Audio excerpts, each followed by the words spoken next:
IPL ২০২৬ আসরের ৬২তম ম্যাচটিতে মুখোমুখি হচ্ছে দিল্লি ক্যাপিটালস বনাম রাজস্থান রয়্যালস।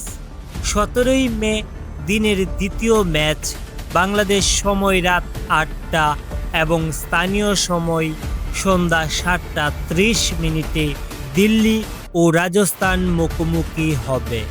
এই ম্যাচটিতে কোন দল জিতবে? প্রিয় দর্শক, প্রতি ম্যাচের মতো আইপিএল ২০২৬ আসরের ৬২তম ম্যাচটিকে নিয়ে ভবিষ্যৎবাণী করেছেন জ্যোতিষী বিড়াল। বিস্তারিত জানতে চ্যানেলটি সাবস্ক্রাইব করে সম্পূর্ণ ভিডিওটি দেখতে থাকুন। রোববার ১৭ই মে দিল্লি ক্যাপিটালস ও রাজস্থান রয়্যালস এবারের আইপিএল সিজনের ৬২তম ম্যাচটিতে মুখোমুখি হচ্ছে। আর এই ম্যাচটিকে নিয়ে ইতোমধ্যেই ক্রিকেট বিশ্লেষকগণ তাদের মতামত দিচ্ছেন।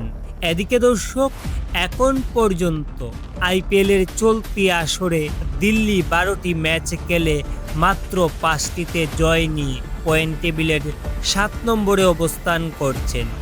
অন্যদিকে রাজস্থান চলতি আসরে ১১টি ম্যাচ খেলে ৬টিতে জয় নিয়ে পয়েন্ট টেবিলের ৬ নম্বরে অবস্থান করছেন। এছাড়াও এই দুদলের অতীতের পরিসংখ্যান দেখলে জানতে পারি যে এখন পর্যন্ত আইপিএল ইতিহাসে দুদল মোট ৩১টি ম্যাচে একে অপরকে মোকাবেলা করেছেন। এই ৩১টি ম্যাচের মধ্যে দিল্লি ১৬টি এবং রাজস্থান ১৫টি ম্যাচে জয়লাভ করেছে।